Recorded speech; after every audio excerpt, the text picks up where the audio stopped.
Hello और नमस्कार दोस्तों। मेरा नाम है हर्षवर्धन और मैं आप सभी का अपने इस चैनल में स्वागत करता हूं।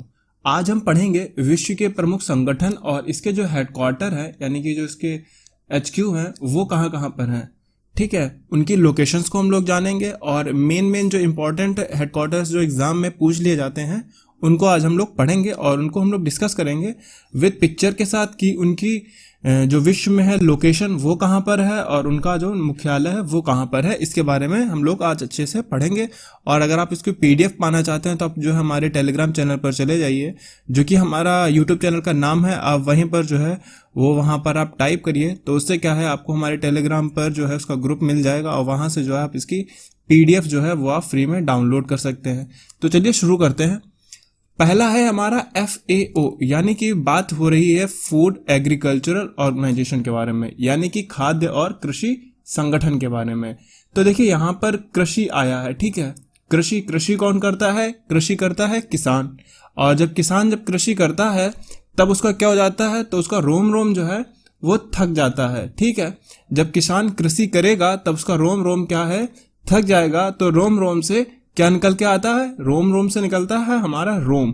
और जो फूड एंड एग्रीकल्चर ऑर्गेनाइजेशन का जो मुख्यालय है वो कहाँ है? इटली के रोम शहर में। अब हमने बात इटली और रोम की है तो इनकी विश्व में जो लोकेशन है हमारे भारत से किधर है उसको भी हम लोग देख लेते हैं। तो ये हमारा है प्यारा भारत। ठीक है, ये हमारा भारत। और अगर इसके हम लोग इस साइड में जाएंगे, ठीक है, तो यहाँ पर ये पड़ेगा इटली। ये जो आपको दिख रहा है ये है इटली। और इटली को अगर आप बड़े नक्शे में देखना चाहें तो ये रहा इटली। ठीक, ये है इटली, ये है इटली की लोकेशन और इटली की राजधानी क्या है? रोम। तो अगर आपको ये नहीं पता है, मैंने जब आपको बताया इस तरह से, तो भारत से आप किधर जाएंगे? देखिए इधर है हमारा पूर्व यानी कि ईस्ट, इधर है हमारा वेस्ट, इधर है नॉर्थ और इधर है साउथ। ठीक, अगर हम इसमें नक्शे में देखें तो हम लोग कुछ इस तरफ गए हैं। तो अगर हम नॉर्थ वेस्ट जाएंगे तो क्या पड़ेगा? तो नॉर्थ वेस्ट अगर हम जाएंगे तो यूरोपियन कॉन्टिनेंट पड़ेगा। वहां पर जो है एक शहर, एक देश है इटली, जिसकी राजधानी क्या है? रोम। जिसकी राजधानी है रोम। और वहां पर किस चीज का जो है हेडक्वार्टर है? तो वहां पर है फूड एंड एग्रीकल्चरल ऑर्गेनाइजेशन का। ठीक, अब हम बात करते हैं अगले। तो अगला है हमारा ILO यानी कि इंटरनेशनल लेबर ऑर्गेनाइजेशन, अंतर्राष्ट्रीय श्रमिक संगठन। तो श्रमिक, जब भी बात आती है श्रमिक की तो श्रमिक से क्या समझ में आता है? श्रमिक से समझ में आता है हमको मजदूर। ठीक, मजदूर। और मजदूर कहें या फिर लेबर कहें तो लेबर के शब्द बोलते ही हमारे सामने कुछ इस तरह से लोगों के चित्र निकल के आते हैं। और लेबर किस में काम करते हैं? लेबर काम करते हैं धूप में, बहुत ज्यादा धूप में। और धूप से उनको क्या हो जाती है? धूप से उनकी हालत जो है एकदम खस्ता हो जाती है। वो धूप जो उनके लिए कभी कभी जानलेवा भी साबित होती है। तो जानलेवा से क्या बना? देखिए श्रमिक से बन गया हमारा मजदूर। और मजदूर जब धूप में काम करता है तो उसके लिए क्या हो जाती है? जानलेवा साबित होती है। तो जानलेवा से क्या बनेगा? हमारा जिनेवा। ठीक है, जानलेवा से क्या हो गया? जिनेवा। और जिनेवा जो है स्विट्जरलैंड में जो है इसका ILO यानी कि अंतर्राष्ट्रीय लेबर श्रमिक संगठन का जो है कार्यालय यानी कि हेडक्वार्टर जो है वो कहाँ मौजूद है? जिनेवा में। जिनेवा में इंटरनेशनल लेबर ऑर्गेनाइजेशन का जो क्या है हेडक्वार्टर वहां पर मौजूद है। ठीक, इसकी लोकेशन हम लोग देख लेते हैं। तो यही भी उसी साइड है। अगर हम भारत से नॉर्थ वेस्ट की तरफ जाएंगे तो वहां पर क्या पड़ेगा? वहां पर पड़ेगा एक छोटा सा जो देश है स्विट्जरलैंड। वहां पर स्विट्जरलैंड एक देश पड़ेगा, कुछ इस तरह से दिखता है वो। देखिए ये है इसका बड़े में नक्शा। ठीक है, ये है इसका बड़े में नक्शा, ये है स्विट्जरलैंड। और भारत से इसकी स्थिति है नॉर्थ वेस्ट की तरफ। भारत से इसकी स्थिति है नॉर्थ वेस्ट की तरफ और ये इसका नक्शा है। तो यहां पर किस चीज का कार्यालय है? स्विट्जरलैंड जिनेवा में किसका कार्यालय होगा? ILO का। ठीक है, ILO का। अब देखिए जब मजदूर जो था वो बीमार हो गया जिनेवा में ही, तो वो कहाँ जाएगा? तब वो जाएगा अपना स्वास्थ्य को ठीक कराने के लिए। ठीक है, जब उस वहां पर बीमार हो गया तो क्या करने जाएगा? अपने स्वास्थ्य को ठीक कराने के लिए जाएगा। यानी कि नेक्स्ट है हमारा वर्ल्ड हेल्थ ऑर्गेनाइजेशन यानी कि WHO यानी कि विश्व स्वास्थ्य संगठन।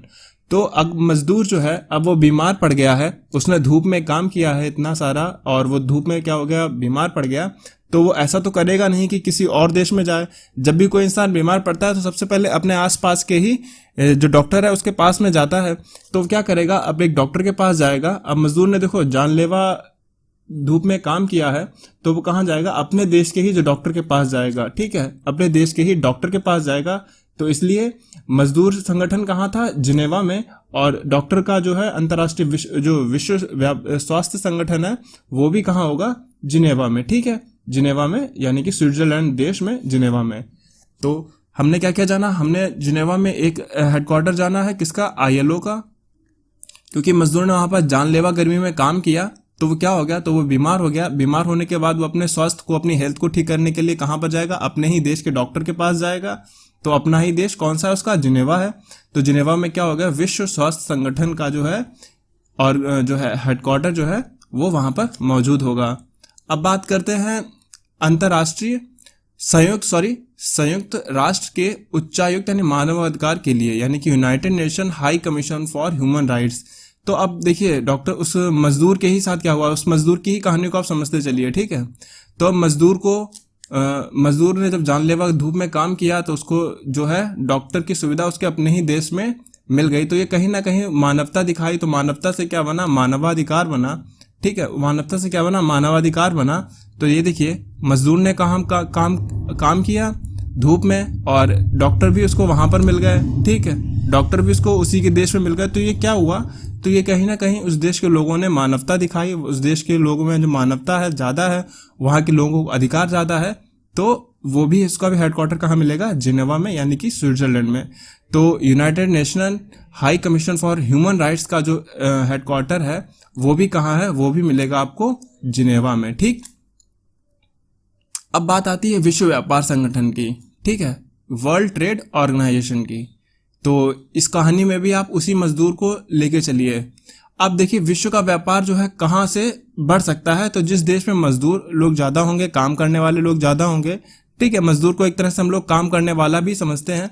तो जिस देश में काम करने वाले लोग ज्यादा होंगे तो वहां पर क्या है, वहां पर क्या होगा, वहां पर व्यापार जो है बहुत अच्छे से होगा। तो देखो जहां ज्यादा मजदूर या जहां ज्यादा काम करने वाले, तो उस देश का व्यापार भी ज्यादा ही अच्छा होगा। तो व्यापार काफी अच्छा होगा। तो कहां पर का अच्छा होगा, क्योंकि जहां पर ज्यादा मजदूर है। ठीक है, तो जिनेवा में ही क्या है, वर्ल्ड ट्रेड ऑर्गेनाइजेशन यानी कि विश्व व्यापार संगठन का कार्यालय भी वहीं पर है। ठीक है, हेडक्वार्टर जो है जिनेवा में ही, इसका जो है वर्ल्ड ट्रेड ऑर्गेनाइजेशन का जो हेडक्वार्टर है वो कहां पर है, वो है जिनेवा में। ठीक, इसके लोकेशन तो आप देख ही चुके थे। अब बात आती है IMO की। ठीक है, यानी इंटरनेशनल मॉनेटरी फंड, और WBG। ठीक है, WBG वर्ल्ड बैंक ग्रुप, अंतर्राष्ट्रीय मुद्रा कोष और विश्व बैंक समूह, ये दोनों ही जो है एक ही देश में है। और इसके लिए क्या है, जब भी बात आती है मुद्रा की, ठीक है, तो जब मुद्रा की बात आती है तो कहीं ना कहीं हम बात करते हैं डॉलर की। दुनिया में सभी पैसों को नापा जाता है किसमें, डॉलर में नापा जाता है। तो डॉलर कहाँ का है, डॉलर है अमेरिका का। ठीक है, डॉलर कहाँ है, अमेरिका का। तो इसका जो हेडक्वार्टर है वो कहाँ हो जाएगा, इसका हेडक्वार्टर हो जाएगा USA में, और वहां की राजधानी क्या है, वाशिंगटन DC में। तो जो इंटरनेशनल मॉनेटरी फंड या वर्ल्ड बैंक ग्रुप का जो हेडक्वार्टर है वो कहां पर है, वाशिंगटन DC में है इसका हेडक्वार्टर। ठीक, तो अगर आप भारत से पश्चिम की तरफ जाएंगे, ठीक है, भारत से पश्चिम की तरफ जाएंगे तो यहाँ पर पड़ता है नॉर्थ अमेरिका कॉन्टिनेंट, जिसमें यहाँ पर मौजूद है ये यूनाइटेड स्टेट ऑफ अमेरिका। ये जो है आप देख रहे हैं यूनाइटेड स्टेट ऑफ अमेरिका का नक्शा है, और वहां पर ये जो है यहाँ पर जो है वाशिंगटन DC मौजूद है। ठीक, तो यहाँ पर जो है वाशिंगटन DC है। यहाँ पर क्या है, इंटरनेशनल मॉनेटरी फंड, ठीक है, IMF का भी कार्यालय है, और वर्ल्ड बैंक ग्रुप, इसका भी हेडक्वार्टर जो है वो कहाँ पर मौजूद है, तो वो USA के कहां पर मौजूद है, USA के वाशिंगटन DC में। ठीक है, USA के वाशिंगटन DC में जो है मौजूद है। ठीक है, USA के वाशिंगटन DC में मौजूद है। अब बात आती है यूनेस्को की। ठीक है, यूनेस्को की फुल फॉर्म पहले क्या हो जाएगी वो आप देख लीजिए। तो यूनेस्को की फुल फॉर्म हो जाएगी United Nation Educational Scientific and Cultural Organization. ठीक है, मतलब संयुक्त राष्ट्र शैक्षिक वैज्ञानिक और सांस्कृतिक संगठन। इसकी कोई ट्रिक नहीं है, लेकिन फिर भी आप इसको बिना ट्रिक के भी याद रखिए। तो इसकी ट्रिक, इसका जो है आंसर जाएगा पेरिस, फ्रांस। ठीक है, फ्रांस में जो है यूनेस्को का हेडक्वार्टर मौजूद है। ठीक है, फ्रांस में किसका हेडक्वार्टर मौजूद है, तो यूनेस्को का। ठीक है, यूनेस्को का जो है हेडक्वार्टर फ्रांस में मौजूद है। इसकी लोकेशन आप देख लीजिए। तो ये भी एक यूरोपियन कंट्री है। आप भारत से नॉर्थ वेस्ट की तरफ जाएंगे तो वहां पर जो है आपको फ्रांस देखने को मिलेगा। और फ्रांस के पास में क्या क्या था, देखिए ये फ्रांस है, ये इटली है, और यहाँ पर जर्मनी है, और इधर ही यहीं पे नीदरलैंड है।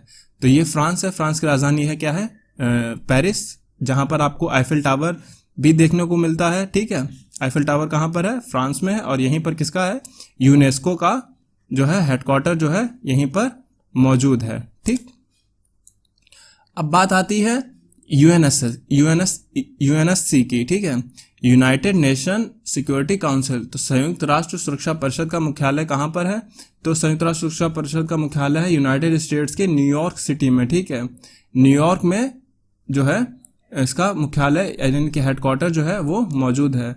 और आईएमएफ का कहाँ था, आईएमएफ का था वॉशिंगटन डीसी में। ये भी यूनाइटेड स्टेट्स ऑफ अमेरिका का ही एक देश, एक शहर है। ठीक है, वॉशिंगटन डीसी में वो था। और यूएनएससी का जो है हेडक्वार्टर कहाँ है, वो है न्यूयॉर्क सिटी में। अब बात आती है नौवे की। तो नौवा है हमारा अंतर्राष्ट्रीय न्यायालय यानी कि इंटरनेशनल कोर्ट ऑफ जस्टिस।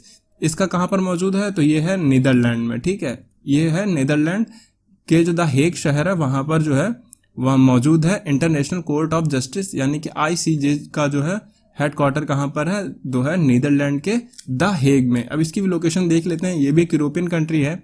यहाँ पर है फ्रांस, इधर है इटली, और यहाँ पर जो एक छोटा सा देश है जो कि ये दिख रहा है यहाँ पे, ये ठीक है, ये है द नीदरलैंड। और यहाँ पर जो है द हेग, यहाँ पर जो है आईसीजे।